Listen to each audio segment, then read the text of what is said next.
श्री गणेशाय नमः। ओम नमः शिवाय। हर हर महादेव। श्रद्धालु भक्तों, आप सभी का इस दिव्य और प्रेरणादायक कथा में हृदय से स्वागत है।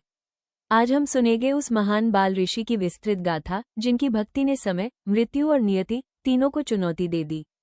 ये कथा है अमर शिवभक्त मार्कंडेय ऋषि की।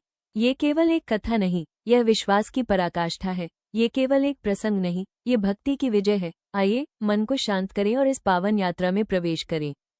प्राचीन काल में एक महान तपस्वी रहते थे, मृकंडु ऋषि। उनका आश्रम शांत वन में स्थित था, जहाँ वे वेद अध्ययन और यज्ञ में लीन रहते थे।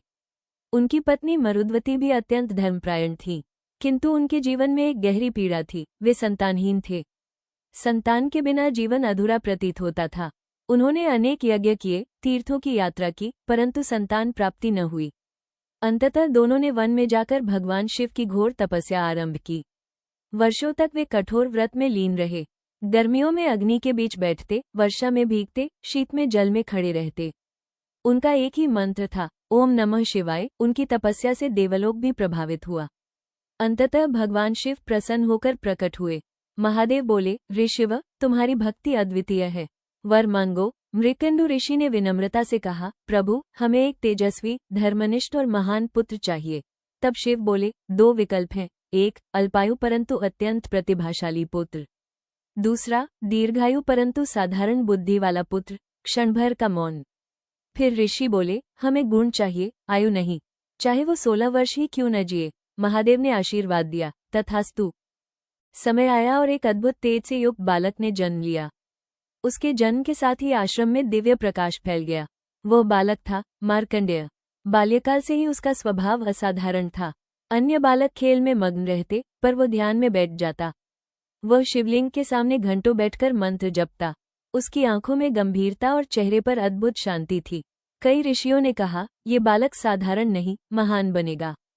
जैसे जैसे समय बीतता गया, मार्कंडेय की आयु 15 वर्ष हुई। माता पिता के हृदय में भय बढ़ने लगा।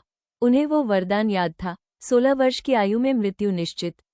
एक दिन उन्होंने सत्य अपने पुत्र को बता दिया। मार्कंडेय मुस्कुराए और बोले, यदि मृत्यु सत्य है तो भक्ति उससे भी बड़ा सत्य है। मैं अंतिम श्वास तक शिव का नाम लूंगा। उनके शब्दों में न भय था, न चिंता, केवल श्रद्धा। मार्कंडेय का 16वां वर्ष पूर्ण होने का दिन आ पहुंचा। सुबह का समय था, आकाश में हल्की लाली थी। मार्कंडेय ने स्नान किया, सफेद वस्त्र धारण किए और शिवलिंग के समीप बैठ गए। वे महामृत्युंजय मंत्र का जाप करने लगे। तभी अचानक वातावरण बदल गया। ठंडी हवा चलने लगी, आकाश में अंधकार छा गया। मृत्यु के देवता यमराज प्रकट हुए। उन्होंने गंभीर स्वर में कहा, मार्कंडेय, तुम्हारी आयु पूर्ण हो चुकी है। परंतु बालक ध्यान में लीन रहा। यमराज ने अपना पाश फेंका। पाश ने मार्कंडेय को घेरा, पर वो शिवलिंग से लिपटे हुए थे। पाश शिवलिंग को भी स्पर्श कर गया। अचानक शिवलिंग से एक प्रचंड प्रकाश फूटा। धरती कांप उठी, आकाश गरजने लगा। स्वयं भगवान शिव रौद्र रूप में प्रकट हुए। उनकी जटाएं खुली थीं, नेत्र अग्नि समान थे। उन्होंने यमराज से कहा, मेरे भक्त को छूने का साहस कैसे किया? भगवान शिव ने यमराज को परास्त कर दिया। समस्त देवता स्तब्ध रह गए। फिर शिव ने मार्कंडेय को आशीर्वाद दिया, वत्स, तुम्हारी भक्ति अमर है। आज से तुम भी अमर हो। तुम्हें काल भी स्पर्श नहीं कर सकेगा। इस प्रकार मार्कंडेय चिरंजीवी हो गए। कालांतर में मार्कंडेय ऋषि ने वर्षों तक तपस्या की। एक बार उन्होंने भगवान से प्रार्थना की, प्रभु, मुझे अपनी माया का दर्शन कराइए। तभी उन्हें प्रलय का अनुभव हुआ। चारों ओर जल ही जल था। सृष्टि लीन हो चुकी थी। वे अकेले जल में तैर रहे थे। तभी उन्होंने एक दिव्य बालक को वटवृक्ष के पत्ते पर लेटे देखा। उस बालक के मुख से पूरा ब्रह्मांड दिखाई दे रहा था। ये दृश्य उन्हें ब्रह्म की अनंत लीला का बोध करा गया। जब उनकी चेतना लौटी, वे पुनः अपने आश्रम में थे।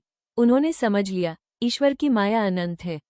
इस कथा से हमें ये सीख मिलती है कि सच्ची भक्ति नियति को बदल सकती है। श्रद्धा में ऐसी शक्ति है जो मृत्यु को भी रोक दे। जब मन पूर्ण समर्पण में हो, तब भय समाप्त हो जाता है। मार्कंडेय ऋषि हमें सिखाते हैं, भक्ति केवल शब्द नहीं, जीवन की दिशा है। प्रिय भक्तों, यदि इस कथा ने आपके हृदय को स्पर्श किया हो, तो इसे अपने परिवार और मित्रों के साथ अवश्य साझा करें। लाइक करें, शेयर करें और ऐसे ही दिव्य, प्रेरणादायक और भक्ति से भरी कथाओं के लिए हमारे चैनल को सब्सक्राइब जरूर करें। बेल आइकॉन दबाना न भूलें, ताकि हर नई कथा सबसे पहले आप तक पहुंचे। आप सभी पर भगवान शिव की कृपा बनी रहे। हर हर महादेव। ओम नमः शिवाय।